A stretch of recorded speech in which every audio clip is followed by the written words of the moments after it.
See, in this petition where those illegal construction were permitted by the Comunidade in the government property, the High Court has not granted any relief. In fact, the petitions have been withdrawn by the petitioner. These 4 people or 5 people have been permitted to vacate their premises and remove their premises by themselves within a period of 6 weeks. So that their undertaking is recorded by the High Court saying that they will themselves remove the structure.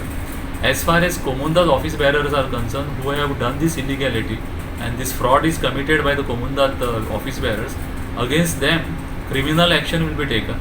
Those who have done this act will be liable criminally as well as civilly.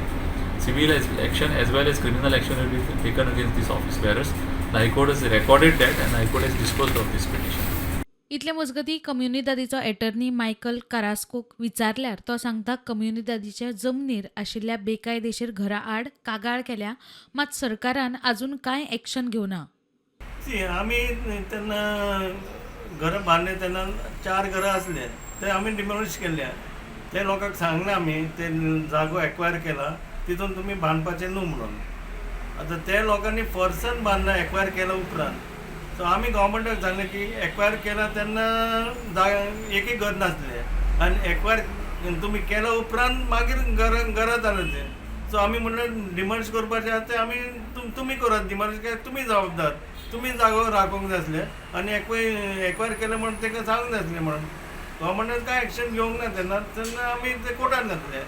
कोर्टान घातले तेन्ना आमी सांगलें की हे जागो acquire केल्ले आसा आनी मागीर हे घरां बांदनात. सो मागीर तेणी कोर्टाक सांगलां की इलिगल आहा तितले आमी डिमॉलिश करतले म्हणून आनी डिमॉलिश केलां तें. काल तेणी एक्शन घेतलें तेणी. आमी कंप्लेन केल्लेच आसा, एनक्रोच केले आनी कंप्लेन केले आसा. आतां गव्हर्मेंटान कितें एक्शन घेतलें तें पळयता आमी. प्रुडंटा खातीर श्याम फडते.